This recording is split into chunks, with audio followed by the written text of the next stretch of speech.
Exclusive! Mga residente sa barangay Gaang sa lungsod sa Tuburan na miya sa dapit kay giharas ug mga armadong tao. Laing eksklusibo, pamilya sa OFW nagpatabang kay giingong giinjekan og drugs ang ilang igsoon sa Jordan. Mga kaso sa pagpamatay sa Sugbo, misa ka matag adlaw, mga biktima pulos na lambigit sa illegal drugs.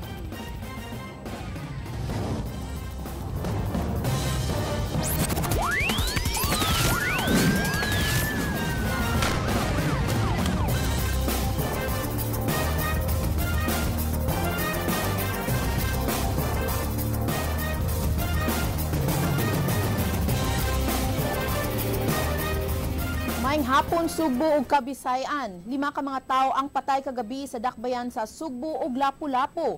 Tulo niini gipusil sa wa mailhi nga mga tao samtang duha na engkwentro sa mga pulis. Kini giaksyonan ni Ray Pasaporte.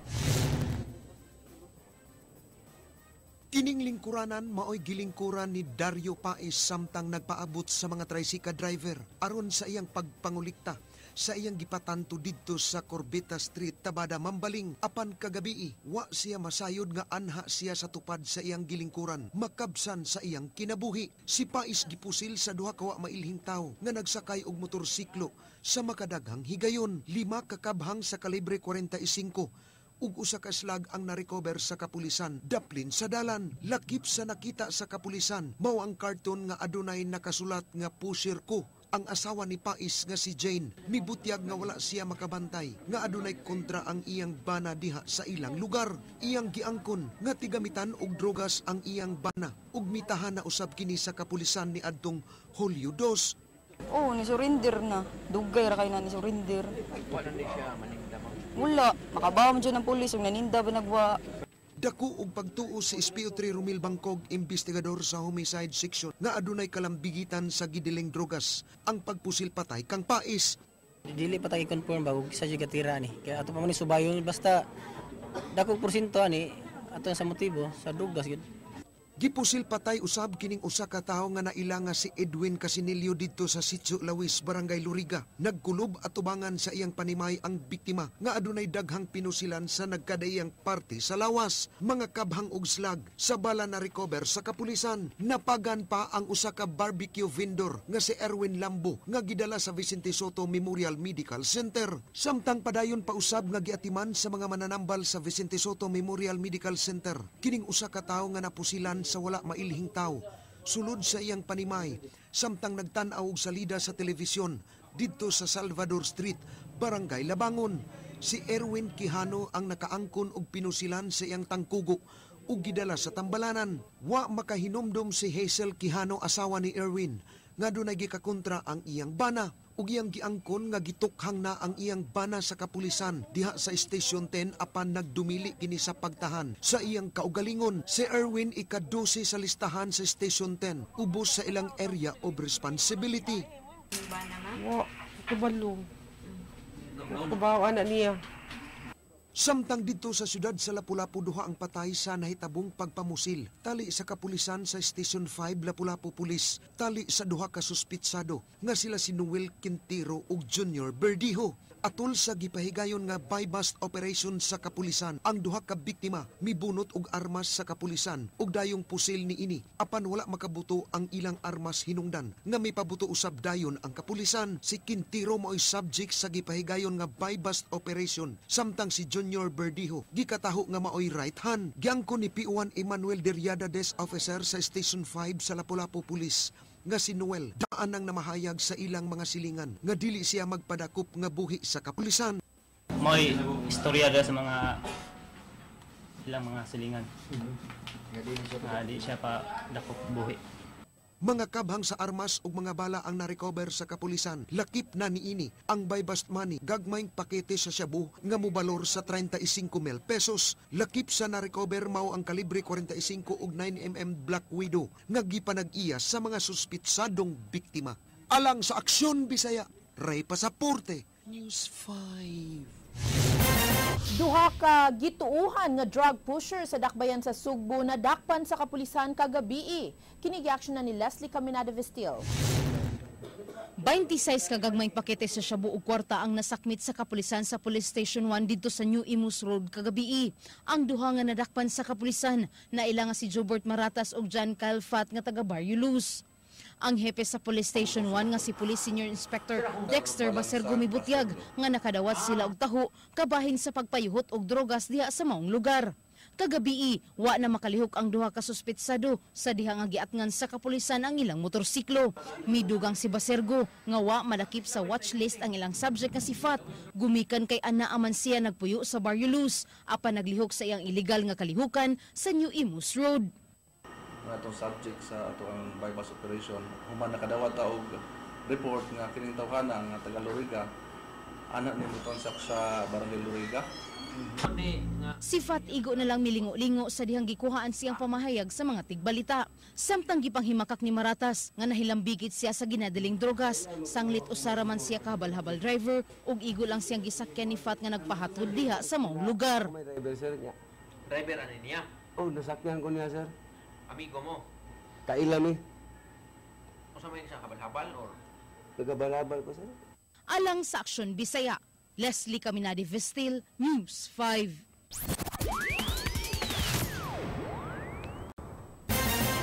Drug rehabilitation sa gobyerno nga nahimutang sa Argao misobra na og 100% sa capacity niini.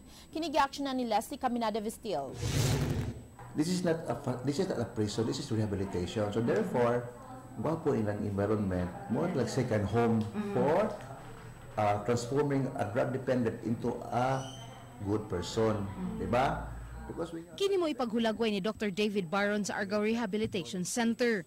Bisan ingon ini nakadako ang ilang dorm facility, gihulagway ni Dr. Baron nga puno na gyud ang ilang pasilidad tud kay imbis nga moakomodar lang unta sila og 60 ka tawo, miabot na karon ang ilang pasyente og 120. Matud pa sa doktor, ilang tinguha nga mausab ang usa ka drug dependent, hinungdan nga di angay nga mag-congested ang ilang lugar. Kung daghan na ang ilang pasyente og maghuot, mahisama ra usab nga wala sila makatabang silang pasyente. Buot nila nga susama sa usa ka seminaryo ang usa ka drug dependent sa ilang pasilidad.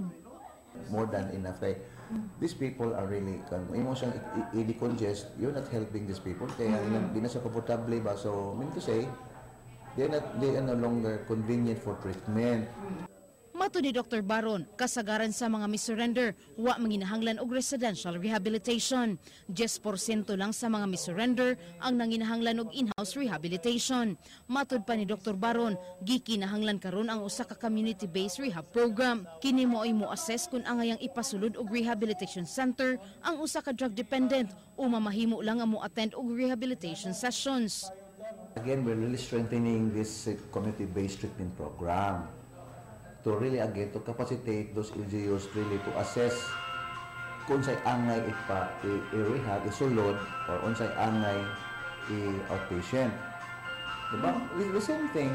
Really kaya asa man yung butang sila, we cannot accommodate all of them. Even the private cannot accommodate them because of the cost of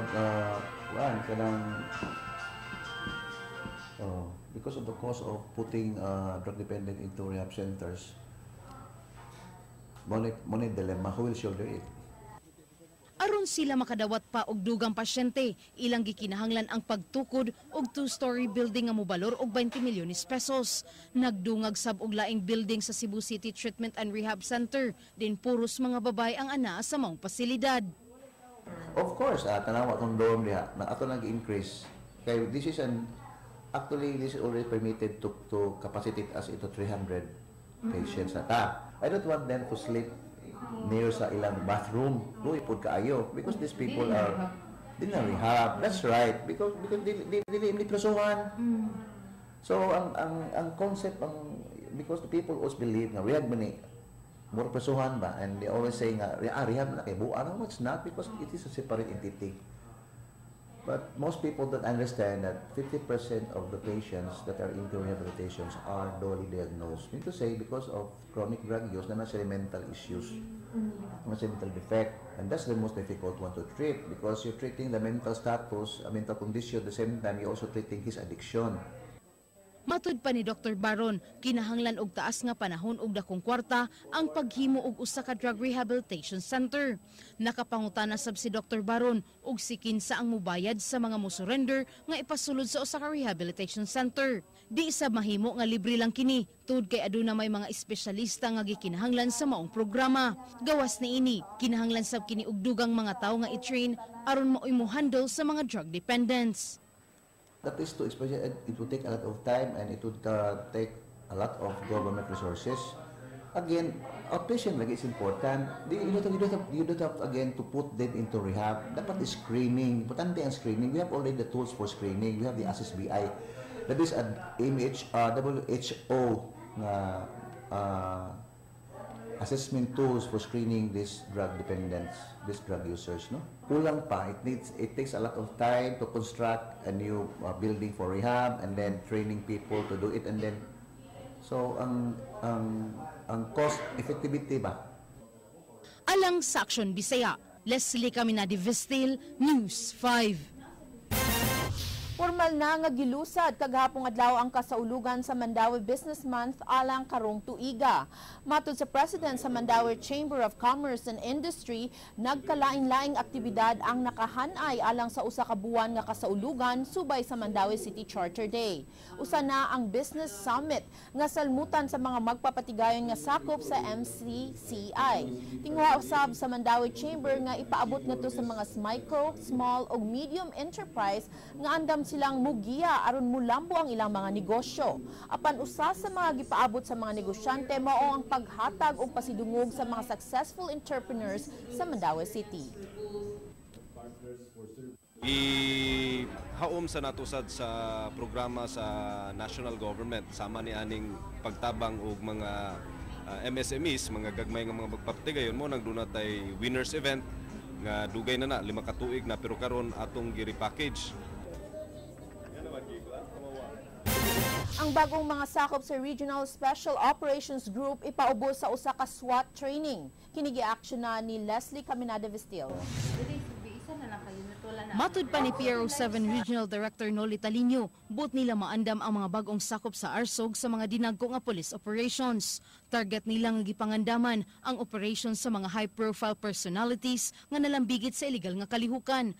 Samtang nag-training pa ang mga bagong sakop sa ARSOG, mga sakop sa SWAT gikan sa Regional Public Safety Battalion ang mulang kubusa ni ini. Isang SWAT, kailangan nila sa ARSOG, Raid. Kasi kung mayroon silang sariling operation, at limbawa, medyo notorious yung subject, kailangan natin ng special team para pumasok dito. Although we can utilize yung SWAT ng Cebu City, pero meron silang sariling operation din eh. So we might as well develop one SWAT team sa ARSOG Raid para anytime na kailangan nila, makakapag-operate sila. Ang mga SWAT nga i-assign sa ARSOG, mausab unya ang muabag ni ini alang sa ilang police operation. Kabahin kini sa ilang gipatuman nga double barrel program. Ang mga kanhi sakop sa ARSOG o grade suit, gipang ilisa ni Talinio o gibansay-bansay, pinaagi sa back to basic program. Human matapos ang maong programa, wa na sila tugutin ni Talinio nga makabalik pa sa ilang unit o gipang reassign sa laing-laing unit o police stations. Kasi stand-alone nga ito, pwede silang mag-surveillance, pwede silang mag-operate, pwede silang mag-file ng kaso. So parang independent. So ito yung inaayos muna natin, yung composition nito. Para sa ganun, pag may mga identified at hinog na high value targets, ito yung gagalawin. Focus team natin. Ito yung part ng ng double barrel natin. Alang sa Aksyon Bisaya, Leslie Caminadi Vestil, News 5.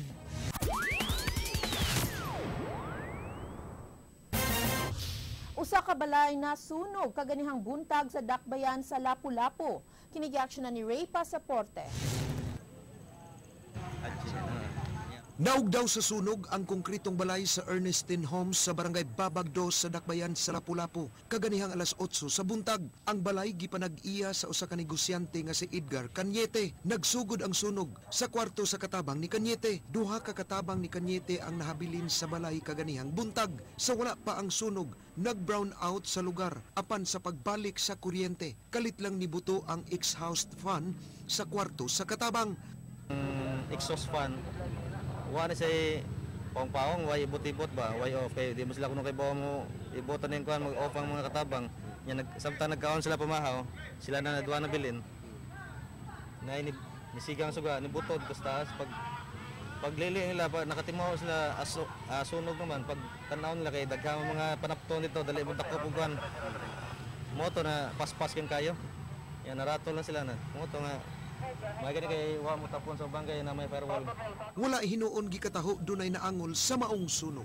Alang sa Aksyon Bisaya, Ray Pasaporte, News 5. Kapulisan natahap nga tuyong gipang patay sa wala mailhing mga tao ang mga nalambigit sa gidili nga drogas aron dili na kini makatugan kung kinsa ang nagpaluyo kanila. Ang mga pulis mihangyo usab sa mga vigilante nga dili mag-apil-apil sa paggukod nga atong nalambigit sa gidili nga drogas. Kini gi-aksyonan ni Leslie Caminada Vestil.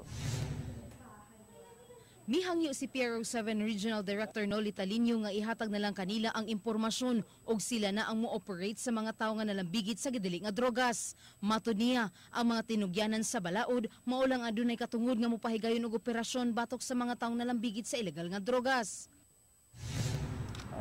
Bawal yan. Ang pulis lang ang pwedeng mag-conduct ng police operation, legitimate police operation. May proseso naman tayo, kaya yun ang appeal ko sa ating mga kababayan, i-report na lang sa amin. Miabot na sa 5 katao ang nalambigit sa gidili nga drogas ang gipatay sa gituang mga sakop sa vigilante.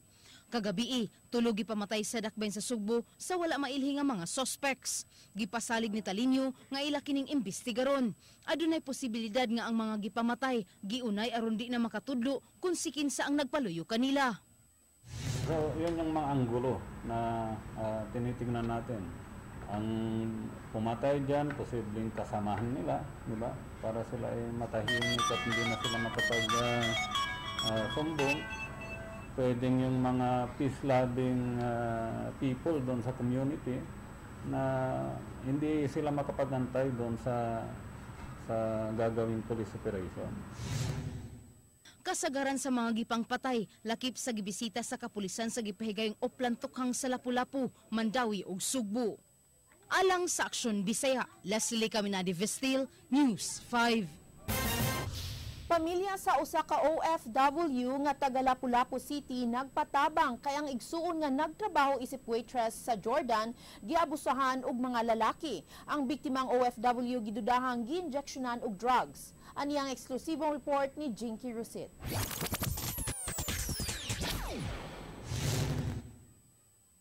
Mayo 22 ning tuiga mibiya sa nasod si Mary Grace Flores aron magtrabaho isip waitress sa Aqaba International Resort sa Jordan.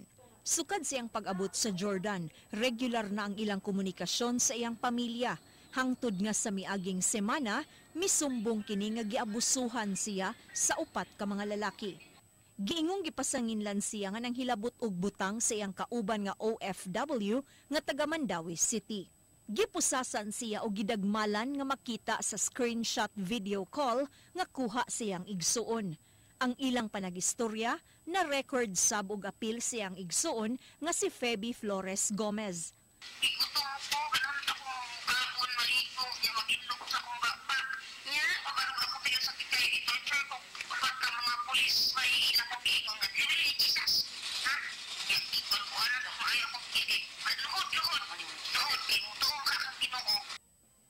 Ang maong sumbong nasundan og lain pa dihang gipaybaw ni Mary Grace nga dunay gi-inject kaniya nga mga tambal ang mga lalaki.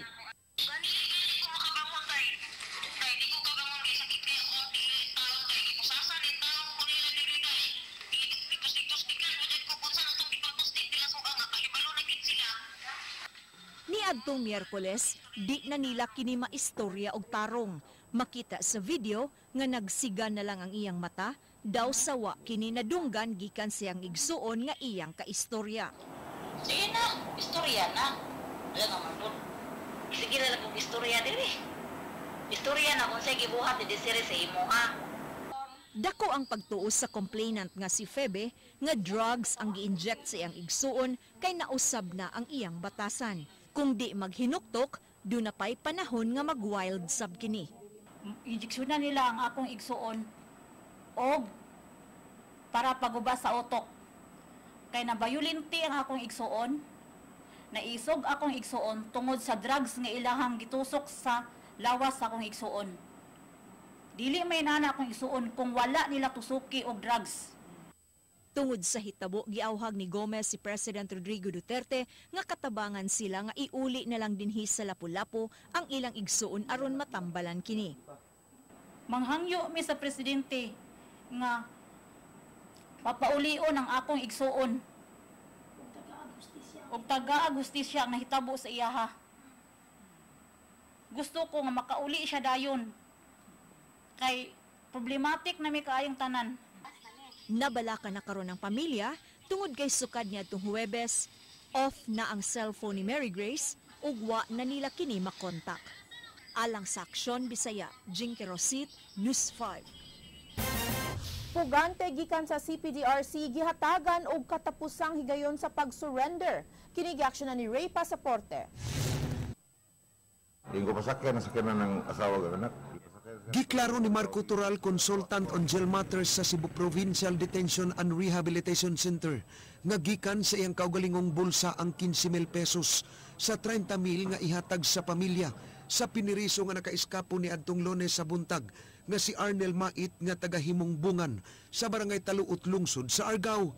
Ang laing 15,000 gikan sa mga nag-amot-amot nga mga piniriso. Niadtong Martes giimbitar ni Toral ang asawa ni Mait ug gidala sa CPDRC aron maoy pakumbinsihon sa iyang bana nga mo surrender. Pagbalik gipasaligan kini nga hatagan og kwarta ang iyang pamilya kun mo surrender kini. Kagahapong adlaw ang grupo ni Toral uban sa mga sakop niini ug ang asawa niadto sa lungsod sa Argao. Matud ni Toral samtang nagdagan ang sakyanan, iyahang gipakontak sa asawa si Mait alang sa pag-surrender niini. Niabot na lang ang alas 5 kagahapon sa hapon nga gihatag nga ultimatum ni Toral. Walay Mait nga mitunga sa ilang sabot. Hinungdan gibawi ni Toral ang 15,000 pesos nga gihatag niya sa asawa niini. Yes, go. Among postihan dito sa Talbot, Bulacan, i-alert na nagdamo ang Argao Police. Matud ni Toral iyang gitiksan si Mait o gihatagan glaing higayon sa pag-surrender. Dungan sa pasalig nga ihatag niya ang 15,000 pesos o laing 15,000 nga giamot-amot sa mga piniriso. Labaw sa tanan, gipasaligan kini nga walay makahilabot kaniya nga piniriso kun mubalik siya sa CPDRC. Gisuspinso ang pagdawat og bisita sa maong bilangguan hangtod makabalik ang nakaiskapo. Naanda na usab ang pagsilot-sulod sa bilangguan ni adtong mga piniriso nga magasala. Kagabi giusban na sab niya og text si Mait apan wala gyud kini mutubag kaniya. Kaganiyang buntag nangandam na sab si Toral og mga sakop niini. Kailang balikon ang lungsod sa Argao kay nagtuo siya nga nara magtago sa bukid si Mait. Magsanday mi nga to. Amo tong pick upon ang asawa gyud mga anak ug balik. Ako ipanegosyate gid nila ba nga masurrender gyud. Niadtong Lunes sa buntag ni iskapo si Mait pinaagi sa pag-uban sa panon sa mga bisita sa CPDRC. Human nakakuha og visitors ID nga mao'y gisulob ni inigikan sa second floor paingon sa gate. Ang pag-iskapo ni Mait nakuha sa CCTV camera. Si Mait nagatubang og kaso sa ginadiling drogas ug naabot sa CPDRC niadtong Enero 22. Si Toral nanawaga na usab kang Mait. Arnel Mait, og gaminaw karon. Muangyo pagi ko nimo glass nga ugay mo muli lang sa kadere kay tagaan ka nambog chance nga are kadere di way boy labot nimo bisag kinsa di ka di ka patyon ana nya napagid mi amot-amot ang mga preso dire nga tagaan ka og 15,000 pangkat amot-amot is mga preso nya napagid ako nga personal 15,000 Kain tatanan among ihatag nimo basta mo surrender ka. Alang sa Aksyon Bisaya, Ray Pasaporte, News 5. Mga pulis nga nalambigit sa illegal nga drogas gipahimangnuan nga mapatay usab sama sa nahitabo sa mga drug pusher. Usa ka lifestyle check ang gihimo ni atong gidudahan nga nalambigit sa gidili nga drogas. Ang report giaksyonan ni Leslie Caminada Vestil. Ganon din ang mangyayari kung siyempre hindi sila titigil at lalaban sa mga matitinong pulis natin. Ganon din ang aabutin. Matud pa ni PRO7 Regional Director Noli Talinio, mahiagom sama sa mga drug pusher ang mga pulis nga malambigit sa gidili nga drogas kung maatlan sa police operations. Matud pa ni Talinio, di magduha-duha og pusil ang mga tarong nga pulis. Giklaro ni Talinio, way gipili ang ilang kampanya sa illegal nga drogas ug kabahin usab kini sa ilang internal cleansing sa PNP. Matud niya, adunay listahan ang national headquarters sa mga pulis nga nalambigit sa illegal drugs sa Central Visayas. Anyway, malalaman naman natin kung talagang involved itong pulis na to. Ganon din ang gagawin natin, isa-subject natin to for a police operation, either by bust, search warrant, kung paano natin siya man-neutralize. Yan ang part ng internal cleansing natin, diba? Malinis yung ating hanay ng mga pulis na na-involved sa illegal drugs. Usa ka team ang gitukod aron mopahigayon og lifestyle check sa kapulisan nga nalambigit sa gidili nga drogas. Random ang ilang pagpahigayon og lifestyle check sa kapulisan nga maglakip sa nagkalain-laing ranggo, hilabi na kung nalambigit ang ilang ngalan sa illegal drugs. Yan ang isang kanan, magpo-form kami ng team to conduct lifestyle check ng ating mga personnel. Tinatapos lang natin itong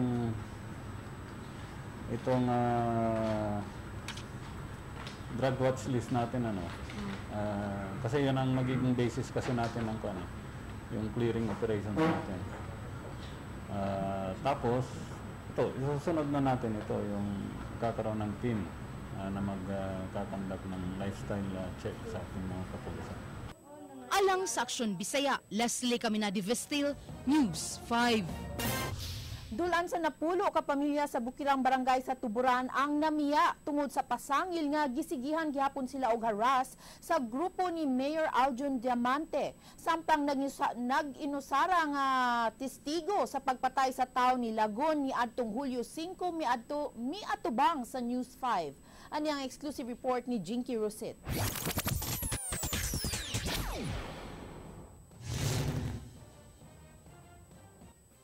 Niadtong Hulyo 5 ning tuiga, gipusil patay sa upat ka mga lalaki ang 27 anyos nga si Cray Jesus Martel sa Bukirang Bahin sa Barangay Gaang, lungsod sa Tuburan. Sa blatter sa Tuburan Police, 8 katawo ang responsable sa krimen. Di nakuha nila ang upat ka kabhang sa M16 Armalite rifle. Ang biktima nga si Cartel nagtrabaho isip kanhi security sa midagan pagkamayor sa Tuburan nga si Daphne Lagun ni adtong eleksyon.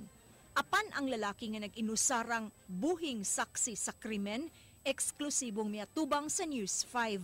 Gisaysay niya kung giun sa pagpatay si Martel sa ang atubangan mismo sa mga armadong lalaki nga giingong nagpaila nga mga tao ni Tuburan Mayor Aljun Diamante. Diha na si Uta nagsige na gud igor ra siya nakaago gud. Nga ako mismo di ako suduol nagtan-aw. So dito di siya namatay. Oh, dito kay gi kuan man. Wa kay nahimo. Wa gi ko katingog, wa gi ko kaingon ayaw niyo kilabti. Kay murag na syakra ko sa atong kitabuha ba nga gitsura nila ingon ato wa gi pangutana nga muni muna. Nakita nila nga diha nas gawas gitsura nila pusil. Ang testigo gipangita na karon sa mga armadong tao ug bisan sa mga pulis Tuburan. Tumang kahadlok ang iyang gibati, busa wa kini planong mupatimaw tungod sa kabalaka sa iyang seguridad. Sama niya, mibiya na sab sa Barangay Gaang ang dulan sa napulo ka pamilya.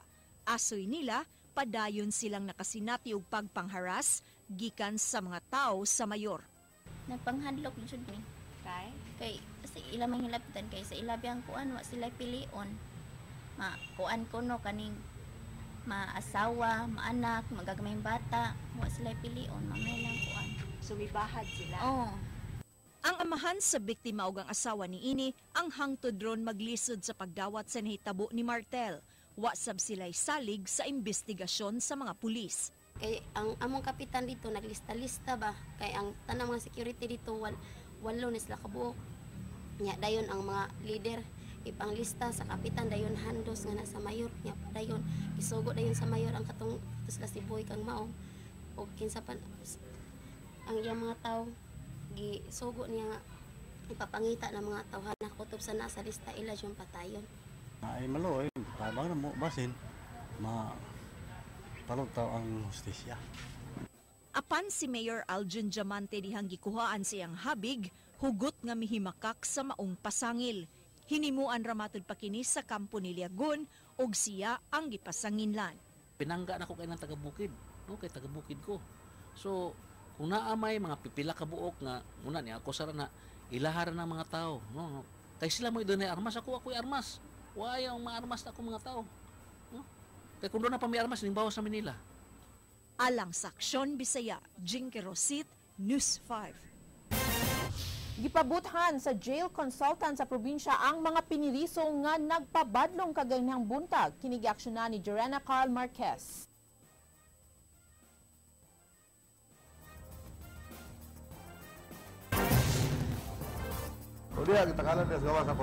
Gipatinaw sa konsultan sa probinsya nga nagpabuto siya sa armas kaganiha aron pagbadlong sa mga piniriso. Apan blanko ang mga bala nga iyang gigamit. Dunay mipahibaw sa usa ka sidyaan sa radyo nga matud pa siya nagwild ug nagpabuto sa armas, iyang gipakita ang bala nga walay sulod ug pulbura ra ang sulod niini nga mausab ang gamiton sa 21 gun salute. Matod ni Tural, iyang gihimo aging pagpahadlok lamang sa mga piniriso, magpabadlong ug dili magpatuo sa ilang gituman nga palisiya. Kagahapon upat ka piniriso na sakpan nga nagsugal bisan sa pagdili niini ug gidala sa iyang buhatan kaganihang buntag. Sila naman na sila bastonero. Na-in-charge na, nga ilang justice niya. So, takal, kuyapan ngayong usa. Kuyapan usa niya. Paghuman sa itong upat ko kitakalan, naglingkod sa likuranan. Paglingkod lagi na lang lito niya ang saman, mausap pa mo. Ana, so, katong pagbuto, blank cartridge, blank round to ako gamit. Di na to, badlungon to nga di magsugal, papatuog yun. So, mao na yun itabo. Samtang gipahibaw sad ni Tural, iyang gitugutan ang mga piniriso nga makatiner og cellphone sulod sa silda aron makakontak sa ilang pamilya. Apan gidili ang pagdala ni ini nga magpaso-paso sa quadrangle ug imbarguhon. Pero actually, kaning nga rigod, di na mo sila makakommunicate pamilya, musamot o kaburyong, magkagubot na noon. Maghikog na noon. So, nais na yung mga cellphone niya, pero huwag namin makita nga magpa-display niya, mag-araan na, lakaw-lakaw na ito nga, imbarguhan ginamo. Alang sa Aksyon Bisaya, Jorena Carl Marquez, News 5. 500 ka mga aplikante gidawat og trabaho sa Cebu City Hall. Sila ang nadawat gikan sa kapin 25,000 ka mga applicants. Giundang una sa City Hall ang pagpanawat og dugang trabahador. Matud sa OIC sa Human Resource Development Office, Attorney Maribel Abella, gusto ni Mayor Thomas Osmeña nga siya ang muhire sa mga tao. Iyang interest karon is ang tax collection, iyang papaspasan, iyang mangolek siya og taxes. So kinahanglan sila og mga staff. Now, we got requests from accounting office, from city treasurer's office. So wala pa na muna address kay of course we would like to see the qualifications sa mga nang-apply. Once they're fit for that office, then ato mo High-risk prisoners sa provincial jail gipa-appeal og practice sa nabantog nga dancing inmates. Apan dili maka-appeal og sayaw si alias Barok karong Sabado. Ana report ni Ray Pasaporte. Kaganihang buntag nagpraktis og sayaw ang pipila ka mga piniriso sa Cebu Provincial Detention and Rehabilitation Center, CPDRC. Ilang gipraktisan mao ang sayaw sa kanta nga trumpets. To the floor, girl, gimme the, and over, girl, and gimme the, down to the ground, seismic activity, sit on me, girl, and... Ila kining ipasundayag karong Sabado, atol sa binuan nga pagsayaw sa mga piniriso. Ang choreographer ni Mando nga muhunong sa sila makadiyot, kay paabutin nila si Alvaro alias Barok nga moapil sa praktis. Si Barok ni hunong og daling nanabon sa iyang naong dihang nakakita sa mga sakop sa media. ug nag-ukon-ukon pagkanaog aron mo apil sa praktis. Sa pagpadayon sa ilang praktis, si Baruch wa kaayo mo pakita pag-arte sa ilang gipraktisan. Si Marco Tural daan ang niingon nga iyang himong star dancer si Baruch ug nga nisaad usab kaniya nga mo apil sa praktis. Si Arnel Nacion usa sa mga niapil sa praktis niingon nga nasurpresa siya nga niapil sa ilang praktis si Baruch. Surprise mo, sir. Kadaglog nga naka-jam na mo sa may pagbuot sa wala diskusyon mo pasayawon di Baruch. Karong Sabado ipasundayag sa mga piniriso ang ilang gipraktisan apan dili makaapil niini si Baruch gumikan kay naa pa kini allergy sa iyang lawas. Alang sa Aksyon Bisaya, Ray Pasaporte, News 5.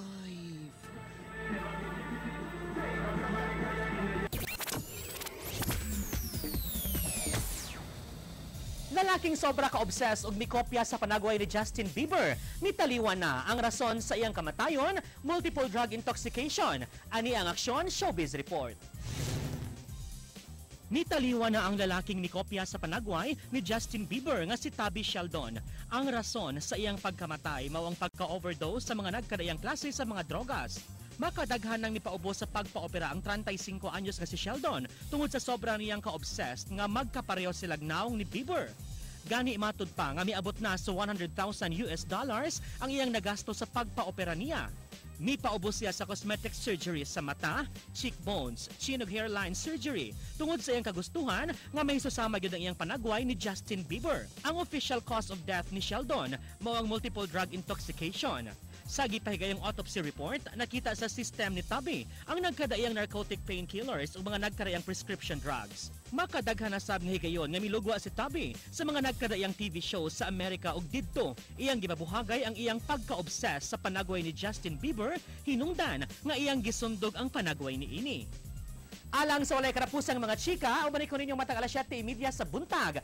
Weekday sa Rated JP sa Radyo 511.9 News FM Cebu. Ako si JP Lau Cotsera, ang to word of the gay nagkadayon. Kaniadto ang buang manglabay og bato. Ug karon ang bato makabuang na. Ang gaay!